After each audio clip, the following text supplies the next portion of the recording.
दोस्तों, जब भी हमारी सरकार जीडीपी को लेकर कुछ भी अनाउंसमेंट करती है या हमारे रिजर्व बैंक ऑफ इंडिया अपने इंटरेस्ट रेट्स में कुछ भी चेंजेस लाते हैं तो हमारे स्टॉक मार्केट में काफी हलचल मचती है। अगर महंगाई बढ़ जाए तो हमारा स्टॉक मार्केट नीचे गिर जाता है। अगर विजय माल्या और नीरव मोदी जैसे लोग किसी बैंक का पैसे लेकर भाग जाएं तो भी हमारा स्टॉक मार्केट नीचे गिर जाता है। और ऐसे कई सारे फैक्टर्स हैं जो हमारे स्टॉक मार्केट में असर डालते हैं। तो क्या रिलेशन है इन सब चीजों का हमारे स्टॉक मार्केट पे?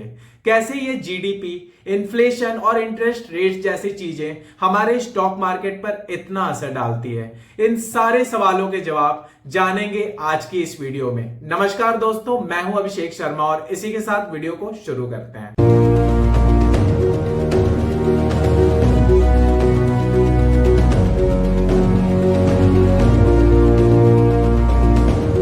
अब हर एक कंट्री का जो इंटरेस्ट रेट्स है वो वहां के सेंट्रल बैंक डिसाइड करते हैं। अब इंडिया का जो सेंट्रल बैंक है वो है आरबीआई, यानी कि रिजर्व बैंक ऑफ इंडिया।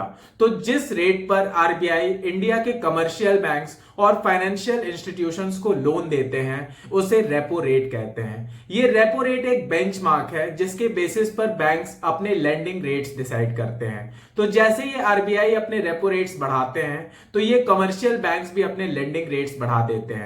जैसे कि होम लोन, कार लोन और पर्सनल लोन जैसी चीजों पर हमारे इंटरेस्ट रेट्स भी बढ़ जाते हैं।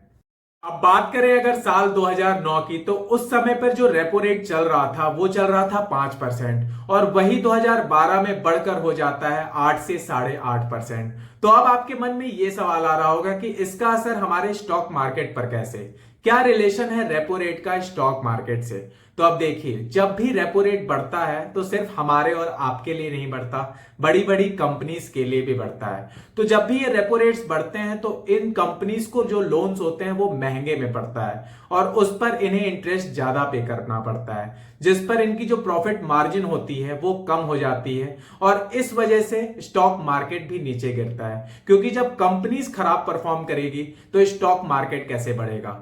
तो ऐसे में आपको ये ध्यान रखना है कि आपको उन कंपनीज को अवॉइड करना है जिन कंपनीज पर ज्यादा डेट या ज्यादा लोन्स हैं।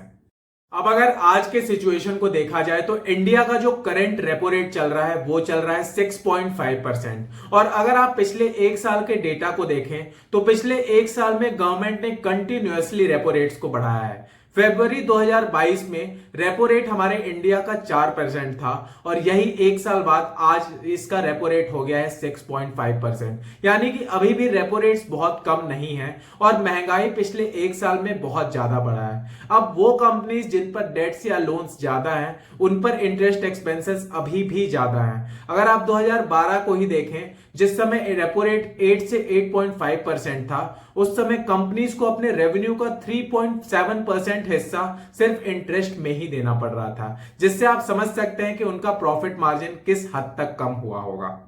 अब रेपो रेट्स और स्टॉक मार्केट में एक और बहुत बड़ा रिलेशनशिप है। अब देखिए, जब भी रेपो रेट्स बढ़ते हैं तो जो रिटेल इन्वेस्टर्स होते हैं वो स्टॉक मार्केट से भागने लगते हैं। अब ऐसा क्यों? अब ऐसा इसलिए कि जब भी रेपो रेट्स बढ़ते हैं तो सिर्फ लोन्स के इंटरेस्ट रेट्स नहीं बढ़ते बल्कि एफडीज और बॉन्ड्स जैसे इंस्ट्रूमेंट्स के भी इंटरेस्ट बढ़ते हैं। तो ऐसे में जब बिना रिस्क लिए आपको इन एफडीज और बॉन्ड्स में ज्यादा इंटरेस्ट मिलने लगता है तो आप अपना पैसा स्टॉक मार्केट से निकालकर इन एफडीज और बॉन्ड जैसे इंस्ट्रूमेंट्स में अपना पैसा लगा देते हैं, जिसके वजह से स्टॉक मार्केट गिरने लगता है। और ठीक उसका उल्टा तब होता है जब रेपो रेट्स को घटाया जाता है तो यहां पर एफडीज और बॉन्ड्स के भी इंटरेस्ट रेट्स घट जाते हैं, जिससे वजह से जो रिटेल इन्वेस्टर्स होते हैं वो यहां से अपना पैसा निकालकर स्टॉक मार्केट में अपना पैसा इन्वेस्ट करने लगते हैं, जिसके वजह से स्टॉक मार्केट फिर से ऊपर उठने लगता है। अब बात करते हैं कि हमारे जीडीपी का हमारे स्टॉक मार्केट से क्या रिलेशन है और क्यों जीडीपी को ट्रैक करना हमारे लिए इतना ज्यादा इंपॉर्टेंट है। अब देखिए, जो जीडीपी होती है वो हमें ये बताती है कि किसी भी पर्टिकुलर कंट्री की किसी भी पर्टिकुलर साल में कितने वैल्यू की उस कंट्री ने प्रोडक्ट्स या सर्विसेज प्रोड्यूस किया है। तो फिलहाल हमारे इंडिया का जो जीडीपी चल रहा है वो चल रहा है करीब $3.4 ट्रिलियन। और अब अगर आप ये सोच रहे हैं कि जीडीपी का स्टॉक मार्केट से डायरेक्ट रिलेशन है तो ऐसा बिल्कुल नहीं है। अब देखिए, कोविड के समय 2020-21 में जो हमारे देश की हालत हुई थी उस कंडीशन में हमारा जो जीडीपी चल रहा था वो चल रहा था -7.2%। पर उसी समय स्टॉक मार्केट ने करीब 15 से 16% का रिटर्न दिखाया था। अब आप सोच रहे होंगे कि ऐसा कैसे हो सकता है, तो अब इसका रीजन ये है कि जो हमारी जीडीपी है यानी कि इकोनॉमी है, वो हमें करंट सिचुएशन को दर्शाती है, यानी कि हमारे इंडिया में अभी क्या चल रहा है उस चीज को हमारी इकोनॉमी और जीडीपी दिखाती है। पर हमारा स्टॉक मार्केट फ्यूचर प्रेडिक्शन पे चलता है, यानी कि हमारा मार्केट ये देखता है कि फ्यूचर में क्या होने वाला है हमारे भारत के साथ। तो उस टाइम पे जब हमारी जीडीपी गिर रही थी, तो उस टाइम पे मार्केट ने ये प्रेडिक्ट कर लिया था कि फ्यूचर में हमारा भारत बहुत अच्छा करने वाला है, और इस वजह से हमारा मार्केट ने बहुत अच्छा रिटर्न दिखाया था। तो ये रिलेशन है हमारे इकोनॉमी का हमारे स्टॉक मार्केट से। अब बात करें अगर इन्फ्लेशन यानी कि महंगाई की, तो इसका भी बहुत गहरा रिलेशन है हमारे स्टॉक मार्केट से। हम बचपन से देखते आ रहे हैं कि प्रोडक्ट्स और सर्विसेज के दाम लगातार बढ़ते जा रहे हैं।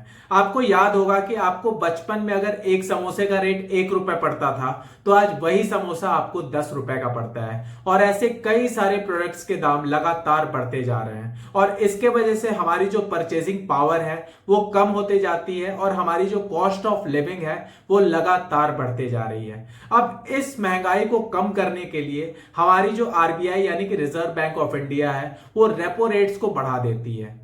तो अब सवाल आता है कि ये रेपो रेट्स बढ़ने से हमारी महंगाई कैसे कंट्रोल होती है। तो अब देखिए, महंगाई क्यों बढ़ती है। महंगाई इसलिए बढ़ती है क्योंकि लोगों के पास ज्यादा पैसे होते हैं, जिसके वजह से वो प्रोडक्ट्स और सर्विसेज में ज्यादा से ज्यादा खर्च करते हैं, जिसके वजह से जो डिमांड्स होती हैं वो बढ़ जाती हैं और सप्लाई लिमिटेड हो जाते हैं, जिसके वजह से महंगाई बहुत तेजी से बढ़ती है। तो अब यहां पर जो आरबीआई है वो रेपो रेट्स को बढ़ाती है, जिसके वजह से जो लोन्स होते हैं और बाकी जो मनी मार्केट के इंस्ट्रूमेंट्स होते हैं, जैसे एफडी हो गए या बॉन्ड सिक्योरिटीज हो गई, उस पे वो इंटरेस्ट रेट्स बढ़ा देते हैं, जिसके वजह से लोग यहां पर अपना पैसा सेव करते हैं, लोन्स कम लेते हैं, जिसके वजह से उनके पास पैसे कम आते हैं, और इस तरीके से वो खर्च भी कम कर पाते हैं, जिससे महंगाई को कंट्रोल किया जाता है। और अब दूसरा सवाल ये आता है कि इस महंगाई का स्टॉक मार्केट से क्या रिलेशन है। तो अब आपको याद होगा कि इस वीडियो के स्टार्टिंग में मैंने बताया था कि जब भी लोन्स बढ़ते हैं, जब भी इंटरेस्ट रेट्स बढ़ते हैं, तो हमारी बड़ी बड़ी कंपनीज को जो लोन्स होते हैं वो बहुत महंगे में पड़ते हैं, जिसके वजह से उन्हें इंटरेस्ट भी बहुत भारी चुकाना पड़ता है उस लोन्स पर। और हाई इंटरेस्ट चुकाने के वजह से इन कंपनीज का जो प्रॉफिट मार्जिन है वो काफी हद तक कम हो जाता है, और इसी वजह से इन कंपनी का परफॉर्मेंस भी गिर जाता है, और इसी वजह से हमारे स्टॉक मार्केट भी नीचे गिरते हैं। और ठीक उसका उल्टा तब होता है जब रेपो रेट्स कम होते हैं, तो इन कंपनीज को जो लोन्स है वो काफी सस्ते में मिल जाते हैं, जिस पर उनको इंटरेस्ट कम चुकाना पड़ता है, और इनके प्रॉफिट मार्जिन भी उस वजह से बढ़ जाते हैं, और इस वजह से हमारा स्टॉक मार्केट फिर से ऊपर उठने लगता है। तो इस तरीके से जो हमारी महंगाई है वो स्टॉक मार्केट को असर करती है। तो ये कुछ फैक्टर्स थे जिनके वजह से हमारा स्टॉक मार्केट काफी इफेक्ट होता है।